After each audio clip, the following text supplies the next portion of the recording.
Salut tout le monde, nouvelle vidéo aujourd'hui dans laquelle je vais vous parler de Matomo, une alternative à Google Analytics qui se veut plus respectueuse de la vie privée des utilisateurs. Alors pour ceux qui ne connaissent pas, Google Analytics, qu'est-ce que c'est? Je vais le résumer de façon vraiment très sommaire, mais c'est un outil que vous allez pouvoir mettre sur votre site internet et qui va vous permettre de récupérer des statistiques d'utilisation de votre site, donc de voir par exemple combien d'utilisateurs ont visité votre site aujourd'hui, quelle a été la durée moyenne d'une visite sur votre site internet, est-ce que les personnes qui ont visité votre site ont visité une page, plusieurs pages, etc. Tout ça, ce sont des statistiques d'utilisation d'un site internet et c'est le but justement de Google Analytics. Maintenant, pourquoi je parle de ça? Eh bien, vous en avez peut-être déjà entendu parler, mais récemment, la CNIL, donc la Commission nationale de l'informatique et des libertés en France, a mis en demeure un gestionnaire de site internet au motif qu'il transférait des données de ses utilisateurs vers les États-Unis par l'intermédiaire justement de Google Analytics. Alors, on n'a pas tout le détail exact de quel tracker spécifique de Google Analytics était utilisé, de quel site il s'agit ou quoi que ce soit d'autre, mais ce qu'on sait, c'est que la CNIL a estimé que ces transferts sont illégaux, c'est vraiment ce qui est dans l'entête de l'article, ces transferts sont illégaux et la CNIL impose du coup à ce gestionnaire de site web français de se conformer au RGPD, voire même de ne plus utiliser cet outil, donc de ne plus utiliser Google Analytics dans les conditions actuelles. Le RGPD également, pour faire un très rapide topo, c'est la réglementation générale sur la protection des données et c'est une loi européenne qui vise à encadrer ce que vous avez le droit de faire ou non avec les données de vos utilisateurs. Donc si vous avez un site internet ou un logiciel qui collecte des données d'utilisateurs, eh bien la RGPD vous indique quel type de traitement ou quel type de collecte de données vous avez le droit de réaliser. Je trouvais ça intéressant de vous en parler en introduction, puisque justement la CNIL se sert en réalité de cet article-là pour insister sur le fait qu'il existe des alternatives à Google Analytics, qu'il en existe d'ailleurs beaucoup, et même si Google Analytics c'est vraiment la solution la plus simple et efficace qui est utilisée par beaucoup de monde, bah parfois on peut en faire tout autant avec des solutions alternatives, et c'est le cas de Matomo, qui est justement recommandé par la CNIL, et qui nous permet de faire également des suivis de statistiques de sites internet, mais de façon bien plus RGPD friendly, c'est-à-dire en respectant davantage la vie privée des internautes. Pour ceux qui le savent également, ça fait un petit moment que j'ai cofondé l'entreprise Single Code de développement, on fait entre autres du développement d'applications web, et justement, ça fait plusieurs années qu'on utilise déjà Matomo en interne pour nos propres projets, mais également qu'on le recommande à des clients comme alternative justement à Google Analytics, et je me suis dit, en voyant que la CNIL avait justement mis en demeure un gestionnaire de site internet, que ça pourrait être une bonne idée de vous parler de Matomo et de vous faire découvrir cet outil si vous ne le connaissez pas encore. Dans cette vidéo, je vais donc vous montrer dans un premier temps l'interface de Matomo, pour vous montrer un petit peu à quoi ça ressemble. On va pas aller très loin dans les détails, je vais juste survoler vraiment l'interface pour vous donner une première impression. Vous allez voir que de toute façon, c'est pas très compliqué à prendre en main.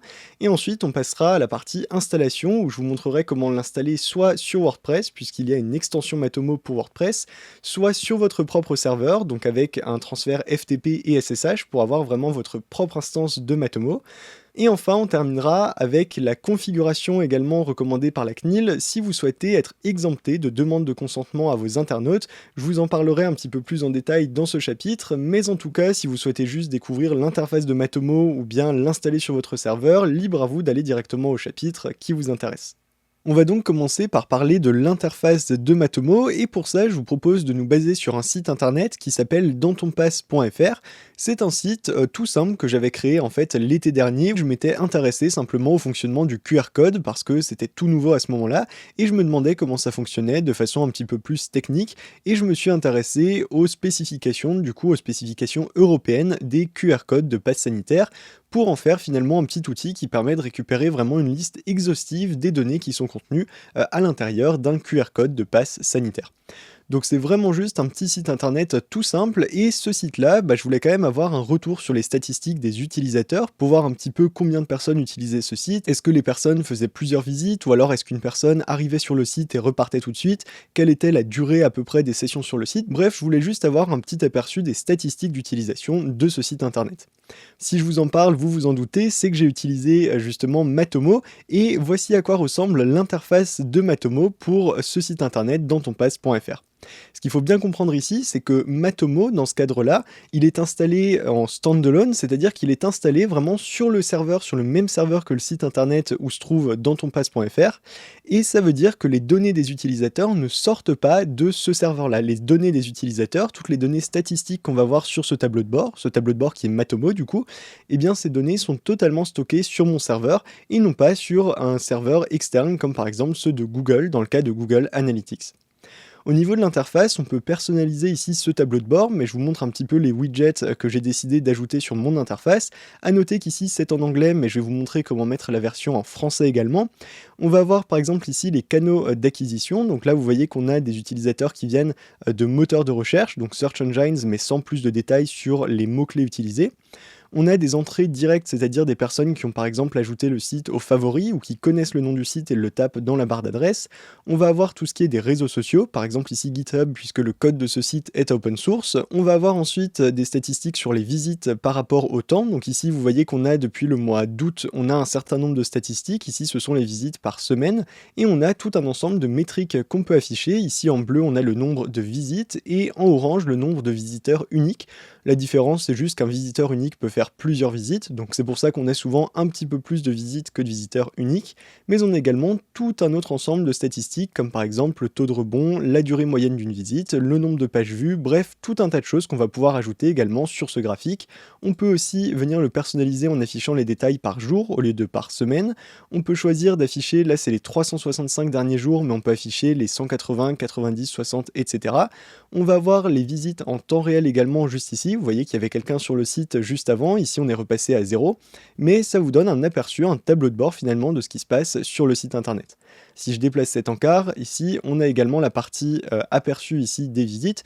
Donc on voit la durée moyenne d'une session, le taux de rebond qu'on va avoir, les actions qui ont été faites au maximum dans une seule visite, tout un tas de métriques, encore une fois, qui nous permettent de comprendre un petit peu mieux comment les internautes utilisent notre site internet. Donc ça, je vous laisserai prendre le temps évidemment de votre côté d'explorer un petit peu cette interface. On a beaucoup plus de choses qu'on peut faire. On a par exemple des maps ici qui nous permettent d'afficher d'où viennent les visiteurs. On va avoir également la possibilité d'avoir des maps en temps réel qui nous montrent en temps réel d'où viennent les visiteurs sur notre site internet. On peut avoir également des informations sur le comportement des utilisateurs en voyant exactement quelles actions ont effectué des utilisateurs sur notre site. Mais tout ça, ce sont des choses un petit peu plus avancées. Et là, je voulais juste vous montrer l'interface de façon générale sur le tableau de bord.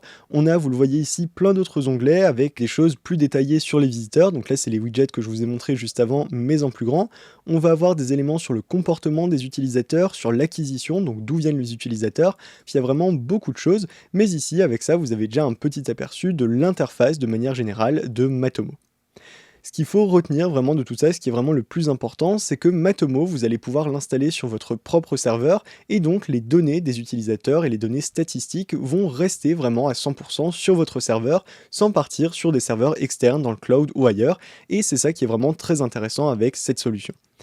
Vous voyez qu'on a également une interface qui est très complète, qui se prend en main assez facilement, je trouve, et qui est moins complexe que Google Analytics, même si, là, pour le coup, c'est vraiment très subjectif.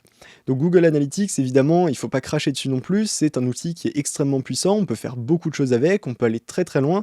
L'interconnexion, si on utilise d'autres services de Google, ça nous permet de croiser des statistiques et d'aller encore plus loin, mais Matomo, dans de nombreux projets, c'est pour ça que je l'utilise à titre personnel ou avec mon entreprise, eh bien, ça nous permet déjà d'avoir des statistiques très poussées, tout en respectant au maximum justement la vie privée des utilisateurs. Et donc si on peut avoir ce genre de compromis, eh bien je trouve que c'est très intéressant.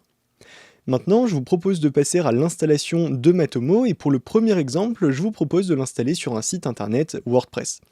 WordPress, c'est un CMS, un outil de gestion de contenu que beaucoup de sites utilisent. Beaucoup de sites internet sont basés sur WordPress. Et donc, si vous l'avez, si vous l'utilisez, il existe une extension qu'on peut ajouter sur WordPress et qui nous permet d'avoir Matomo en 3 clics. Il suffit d'aller dans les extensions, de chercher Matomo. On va pouvoir cliquer ici sur l'extension Matomo Analytics, statistiques, éthiques, idées puissantes. On a ici tout un descriptif et on va pouvoir cliquer sur Installer maintenant. Une fois l'installation effectuée, ça peut prendre quelques secondes ou quelques minutes, on va pouvoir cliquer sur le bouton Activer qui va nous permettre d'activer justement l'extension Matomo Analytics. Lorsque l'extension a bien été activée, on arrive donc sur cette page-là qui va nous proposer d'activer le suivi d'utilisation puisqu'il est actuellement désactivé. Donc on va pouvoir cliquer sur ce bouton-là, ça va juste nous permettre d'activer justement Matomo. Et ensuite, on va avoir un autre message qui nous indique qu'il faudrait ajouter ici ce petit shortcode qui va nous permettre d'ajouter sur une page de notre site, par exemple la politique de confidentialité. Il va générer tout seul un petit texte avec une checkbox qui va permettre aux utilisateurs de dire je ne souhaite pas que Matomo suive mon activité sur le site. Donc ça, c'est quelque chose qu'il faut également faire, libre à vous de l'ajouter directement sur votre page de politique de confidentialité par exemple, et une fois qu'on a terminé, on peut masquer cette page. On a donc terminé avec l'installation de Matomo sur WordPress et à présent, si on vient dans la page résumé juste ici, on va avoir un résumé des statistiques d'utilisation ici de notre site internet, donc à l'aide de Matomo. Et si on veut un rapport plus poussé, comme l'interface que je vous ai montré juste avant, on va pouvoir ici cliquer sur le lien rapport et ça va nous ouvrir l'interface réelle de Matomo qui est très similaire à ce que je vous ai montré juste avant. On peut encore une fois personnaliser l'affichage, donc on peut venir retirer ici certains widgets si on ne souhaite pas les voir apparaître. On peut les enlever, on peut modifier leur emplacement, donc par exemple ici on peut en déplacer un à cet endroit-là. Encore une fois, ça se prend en main très facilement et vous n'aurez donc plus qu'à attendre d'avoir des visiteurs et d'avoir quelques données qui vont être collectées automatiquement par Matomo. Une fois qu'on a terminé d'utiliser cette interface, on peut cliquer sur Administration de WordPress et ça va nous permettre de revenir au tableau de bord de notre site internet WordPress. Je le répète vraiment beaucoup, mais ce qui est important de comprendre ici, c'est qu'on n'utilise pas Matomo comme par exemple matomo.com, où on va envoyer les données de notre site WordPress ou les données d'utilisateurs de notre site WordPress vers le cloud Matomo. Là, c'est vraiment Matomo qui est installé dans notre site WordPress et donc les données restent vraiment à l'intérieur de votre site internet. Donc ça, c'est vraiment très important et vous voyez qu'ici, en quelques clics, on a pu installer Matomo et y avoir accès sur notre site WordPress. À présent, on va entrer un petit peu plus dans une partie technique, j'ai envie de dire, puisque je vais vous présenter comment installer une instance, donc votre propre instance de Matomo, c'est-à-dire qu'on va télécharger l'outil et on va venir l'installer sur notre propre serveur, comme j'ai pu le faire dans la démonstration que je vous ai faite tout à l'heure avec Dantonpass. Pour faire ça, si on va sur le site internet ici de Matomo, donc matomo.org ou bien fr.matomo.org pour la version française, on a un ensemble d'informations ici sur l'outil, donc il y a toute une présentation, toute la partie respect de la vie privée également sur laquelle Matomo insiste énormément, et on va avoir deux modes entre autres qu'on peut ici utiliser, soit tester le cloud Matomo, donc là le cloud Matomo ça veut dire que vous créez un compte sur Matomo et vous allez avoir une instance de Matomo qui va être créée sur leur cloud, donc sur leur propre serveur, et auquel vous allez envoyer les données de votre site internet, donc les statistiques d'utilisation de votre site vont être envoyées au cloud de Matomo. Ce cloud-là, Matomo insiste encore une fois sur la partie vie privée, donc ici, même si c'est un cloud, a priori, vous avez toujours tout le contrôle sur les données que vous transférez et vos données vous appartiennent toujours, c'est-à-dire qu'elles ne seront pas utilisées pour autre chose. Ceci étant dit, moi, ce que je vous propose d'utiliser ici, c'est pas le cloud Matomo, qui finalement peut être mis en place assez facilement. Ce que je vous propose plutôt de découvrir, c'est la partie Matomo auto-hébergée, qui va nous permettre, comme je le disais tout à l'heure, de créer notre propre instance de Matomo sur notre serveur. Pour ça, on va pouvoir cliquer ici sur le petit bouton Installer Matomo en auto-hébergement, gratuit, donc là c'est totalement gratuit, et ça va nous permettre d'arriver ici sur une table des matières qui nous explique comment on va pouvoir installer Matomo. Donc il y a vraiment toute une documentation qui est faite en anglais, mais qui nous permet d'avoir vraiment toutes les opérations à effectuer pour l'installer, et on va donc commencer, avant de le télécharger, par vérifier les prérequis au niveau de notre serveur. Alors les différents prérequis, ça va être notamment au niveau de la configuration, il va nous falloir un serveur avec soit Apache, Nginx, IIS, Lightspeed ou un équivalent, avoir PHP avec la version minimum 7.2.5 et MySQL version 5.5 au minimum, ou bien MariaDB, et ensuite les extensions PHP, PDO et PDO MySQL pour que tout ça fonctionne correctement. Cette configuration, je vous rassure, c'est une configuration qui est généralement assez démocratisée, donc si vous avez un site internet avec PHP, Apache et MySQL, il y a de fortes chances que toutes ces configurations ici demandées par Matomo soient déjà respectées. Ceci étant dit, il faut quand même y faire attention, il faut vraiment avoir ici la configuration requise pour Matomo, et ensuite on va avoir des configurations recommandées également, si on va un petit peu plus bas, que Matomo préconise en fonction par exemple de la volumétrie que vous allez utiliser. Si vous souhaitez traquer 100 000 visites de page par mois ou moins, vous avez une configuration minimum qui est proposée. Si vous en avez 1 million, vous avez une autre configuration ici recommandée, et ainsi de suite, mais là c'est vraiment par rapport aux caractéristiques de votre serveur. On va donc s'attarder plutôt sur l'installation et pour ça, en plus des prérequis qui sont ici, je vous en donne d'autres quand même qui sont très importants. Le premier prérequis, c'est d'avoir un accès FTP à notre serveur pour pouvoir transférer des fichiers, d'avoir également un accès SSH qui va nous permettre d'entrer des lignes de commande sur notre serveur. C'est pas forcément requis, on peut normalement faire tout ça à partir d'un logiciel FTP comme par exemple FileZilla, mais je recommande largement d'utiliser un accès SSH parce que c'est beaucoup plus pratique pour l'installation de Matomo. Il faut également avoir un nom de domaine, donc une adresse de site internet qu'on va utiliser pour Matomo, ou bien un sous-domaine, et c'est ce que j'ai fait dans le cadre de cet exemple. J'ai le site internet qui s'appelle primefx.com, j'ai donc créé un sous-domaine directement du côté de mon hébergeur. J'ai créé un sous-domaine qui s'appelle matomo.primefx.com dans le cadre de cet exemple, de ce tutoriel, et pour l'instant vous voyez ici que si je vais sur ce lien, il n'y a rien du tout à l'intérieur. Matomo n'a pas été installé, c'est juste une adresse web, une URL qui correspond à un dossier sur mon serveur et dans lequel on va venir installer Matomo. Pour finir, on aura besoin d'une base de données. Dans mon cas, j'ai créé également une base de données MySQL qui sera dédiée à Matomo, mais vous pouvez tout à fait avoir une base de données déjà existante à laquelle vous allez connecter Matomo sans avoir besoin d'une base de données dédiée. Là, c'est un choix. Personnellement, je préfère que Matomo soit isolé avec sa propre base de données, mais les deux options sont possibles. Je vais donc vous montrer comment installer tout ça. On va revenir sur la page ici de téléchargement de Matomo. Je vais cliquer sur Download Matomo for free et on va pouvoir cliquer ici sur Save File et OK pour télécharger l'archive zip contenant Matomo. Une fois cette archive téléchargée, on va se retrouver ici avec un fichier matomo.zip sur notre ordinateur et on va devoir transférer ici le contenu de ce fichier sur notre serveur pour pouvoir installer Matomo. J'ai donc ouvert également FileZilla juste derrière, FileZilla qui me permet d'avoir un accès FTP à mon serveur, et on est ici au niveau du répertoire, on est dans le répertoire matomo.primefx.com qui va contenir justement Matomo. On pourrait donc soit décompresser l'archive ici à zip et ensuite transférer tout le contenu par FTP, mais pour que ça aille beaucoup plus vite, je vous recommande de transférer directement l'archive zip et ensuite d'utiliser SSH pour décompresser l'archive directement sur le serveur. Je vais donc prendre ici mon archive zip, je vais la déplacer au niveau du serveur, et une fois que l'archive a bien été transférée, je vais me connecter en SSH à ce serveur pour venir décompresser l'archive. Je vais donc fermer ici cette fenêtre Matomo, je vais ouvrir un terminal, et dans ce terminal, je suis connecté ici sur ce serveur, donc sur ce VPS en SSH, ce qui va me permettre d'interagir avec mes fichiers. Je vais donc aller ici dans le dossier matomo.primefx.com, et je vais utiliser unzip matomo.zip pour décompresser cette archive. Une fois que c'est décompressé, on va pouvoir voir les fichiers qui sont à l'intérieur, et on a ici trois fichiers. On a un fichier comment installer matomo.html, qui est en fait juste un lien vers la documentation. On va avoir un dossier Matomo qui contient tous les fichiers sources, et enfin on a notre archive zip.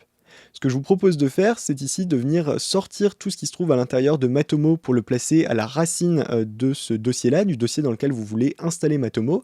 Et les fichiers howtoinstallmatomo.html et matomo.zip, on va pouvoir les supprimer. Je vais donc déjà supprimer ces deux fichiers, donc rmmatomo.zip également, et on va venir déplacer tout le contenu du dossier Matomo vers le dossier courant. Je peux ensuite supprimer ici avec rm-r le dossier Matomo, et de cette façon, si je recharge ici le dossier au niveau de mon logiciel FTP, vous voyez qu'on a dans le dossier maintenant tous les fichiers sources de Matomo. Ces fichiers ils sont donc bien disponibles, on a donc bien transféré ici tous les fichiers de Matomo pour pouvoir l'installer, et on va pouvoir à présent recharger la page que je vous ai montré juste avant, donc matomo.primefx.com, on va recharger la page, et vous voyez à présent qu'on a un petit problème, c'est ici un problème de droit, puisque l'utilisateur doit être www-data, l'utilisateur qui a accès aux fichiers de Matomo. On a également des droits de fichiers et de dossiers qui sont demandés par Matomo, et tout ça en fait, il nous suffit de venir copier-coller cette ligne de commande qui est assez longue, on va juste venir copier ça et le coller au niveau du FTP, et ça va nous permettre de mettre en place les bons droits pour utiliser Matomo. Donc je vais coller ça, cliquer sur Entrée, et vous voyez ici que les premières commandes sont passées, je vais mettre ça un petit peu plus grand. Les premières commandes qu'on retrouve juste ici sont passées sans problème, et pour les autres par contre, on a des dossiers qui n'existent pas, qui n'ont simplement pas encore été créés par Matomo, donc on n'a pas besoin de s'en soucier, en réalité c'est pas un problème, on peut juste recharger la page ici, et vous voyez à présent qu'on arrive dans l'utilitaire d'installation de Matomo. On va donc pouvoir suivre le processus d'installation et vous allez voir que ça va aller très très vite. On a juste ici à vérifier dans un premier temps le system check, donc c'est-à-dire est-ce qu'on a tous les prérequis ici pour faire tourner Matomo. Tant qu'on n'a pas de croix rouge à cet endroit-là, c'est que tout est en ordre, on a bien ici toute la configuration requise pour Matomo. Donc on va cliquer sur suivant. On va ensuite venir se connecter à notre base de données. Dans mon cas ici, je vous l'avais dit, j'ai déjà créé une base de données MySQL. Donc je vais juste pouvoir rentrer les informations ici qui vont me permettre de me connecter à cette base de données. On va donc renseigner l'adresse IP de la base de données. Dans mon cas, c'est une base de données locale sur ce serveur. On peut ensuite rentrer le nom d'utilisateur et mot de passe de la base de données. Ensuite, le nom de cette base de données. Et enfin, on va pouvoir préciser un préfixe de table, c'est-à-dire un préfixe qui va être ajouté au début de chacune des tables utilisées par Matomo. On va donc laisser ça par défaut avec Matomo et un tiret du bas. Ensuite, pour l'adapteur, pour la connexion à la base de données, PDO fera très bien l'affaire. On en a un autre ici, on a MySQLi, mais PDO est très bien. Et on va pouvoir cliquer sur Next directement. Vous voyez que les tables ont été créées, on peut continuer encore une fois avec Next, et ici on va pouvoir créer le super user, donc c'est-à-dire l'administrateur de notre instance Matomo. Je vais donc créer ici un utilisateur que je vais appeler admin. Au niveau du mot de passe, je vais en générer un automatiquement avec mon navigateur, et pour l'adresse email, je vais rentrer ici primefxtuto@gmail.com. J'ai pas forcément envie de recevoir des mails ici promotionnels de Matomo, donc je vais rien cocher à cet endroit-là, et je vais juste cliquer sur suivant. On va me proposer ensuite de paramétrer mon site internet. Je vais par exemple mettre ici primefx.com. L'adresse du site internet, je vais également indiquer primefx.com. Pour la time zone, donc c'est-à-dire le fuseau horaire, on en a beaucoup qui sont disponibles. Je vais chercher pour ma part la France. Donc ici, si on descend un petit peu, on tombe sur l'Europe et la France à cet endroit-là. Le site internet n'est pas un site de e-commerce, donc je vais cliquer sur suivant. Et donc là, eh bien, on arrive sur la finalisation finalement, qui va nous proposer de copier-coller ce petit bout de code sur notre site internet. C'est un bout de code JavaScript. Et une fois que ce bout de code sera copié sur notre site internet, eh bien, ça va nous permettre d'activer le suivi, le tracking Matomo, pour avoir des statistiques d'utilisation de nos pages. Pour ma part ici, je vais juste cliquer sur suivant et on va pouvoir arriver sur l'interface justement de Matomo. On va donc pouvoir se connecter avec les identifiants du super user qu'on a juste renseigné à l'instant, donc ici connexion. On voit qu'on arrive ici sur cette page d'accueil qui nous propose toujours d'inclure ce code de tracking sur notre site, puisqu'encore une fois, tant qu'on n'a pas inclus ce code de tracking sur notre site internet, Matomo ne peut pas deviner les informations de suivi de notre site internet, on est obligé de passer par ce bout de code JavaScript. Si vous voulez plus de détails là-dessus, il y a évidemment une documentation qui est disponible, elle est juste ici, si on clique sur ce lien, ça va vous amener vers une documentation de Matomo qui explique plus en détail comment on peut installer ce code de tracking, mais je vous rassure, c'est vraiment rien de compliqué, il suffit littéralement d'aller prendre ce bout de code, de l'inclure sur une des pages de votre site internet, un fichier de préférence qui est appelé sur toutes les pages pour avoir le suivi sur toutes les pages de votre site, et de cette façon, eh bien, vous aurez activé le tracking. Ce que je vous propose de faire, c'est d'aller au niveau des paramètres juste ici, et on va pouvoir modifier dans nos paramètres personnels. On peut aller modifier ici la langue de Matomo pour la passer par exemple en français, puisque le français est également disponible sur Matomo. On va venir sauvegarder ici, et si je me déconnecte et que je me reconnecte, vous allez voir que la langue aura changé automatiquement. Voilà, à présent, on a vraiment tout le détail pour l'intégration ici du code de suivi qui apparaît directement en français. Si jamais on ne souhaite pas avoir ce message qui apparaît ici, on va pouvoir le masquer pendant 1 heure, et dans ce cas-là, on va arriver sur notre tableau de bord Matomo, et vous voyez que c'est exactement le même résultat que ce qu'on avait tout à l'heure avec l'installation sur WordPress. Une fois que votre code de suivi sera activé sur votre site internet, eh bien vous verrez toutes les statistiques des visiteurs apparaître juste ici sur ce tableau de bord. On n'a donc plus qu'à installer le code de suivi sur notre site internet, et c'est tout bon, Matomo a été installé, vous avez votre propre instance de Matomo installée sur votre serveur. Une dernière chose dont je voulais vous parler, c'est la notion de consentement que les internautes vont devoir donner pour accepter ou non que leurs données soient utilisées et soient suivies ou traquées de façon à avoir des statistiques d'utilisation. Ce qu'il faut savoir, et je me base ici sur un tweet de la CNIL qui est assez intéressant, qui indique que des solutions alternatives à Google Analytics existent. Donc ici, c'est une personne qui demandait ça sur Twitter. Et ce tweet-là, donc qui date d'il y a déjà un petit moment tout de même, il indique qu'il y a des alternatives comme Matomo et Xiti qui demandent un paramétrage un peu particulier pour être dispensé de consentement, mais que c'est tout à fait possible alors que d'autres solutions comme GA, c'est-à-dire Google Analytics, ont une obligation de recueillir le consentement des internautes. Qu'est-ce que ça veut dire? Eh bien, lorsque vous visitez un site internet, vous voyez très souvent une petite fenêtre qui apparaît et qui vous dit respect de la vie privée, acceptez-vous l'utilisation des cookies, des outils de traçage ou de ce genre de choses?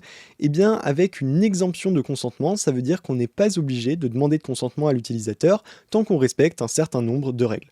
Et ça, c'est vraiment très intéressant puisque quand on n'a pas envie de se soucier de cette partie un peu juridique et d'avoir à demander des consentements, de faire des traitements sur mesure en fonction de si un internaute a accepté ou non telle ou telle collecte de données ou traçage, eh bien le fait de ne pas avoir à demander de consentement, ça nous permet de mettre en place beaucoup plus rapidement des outils de statistiques.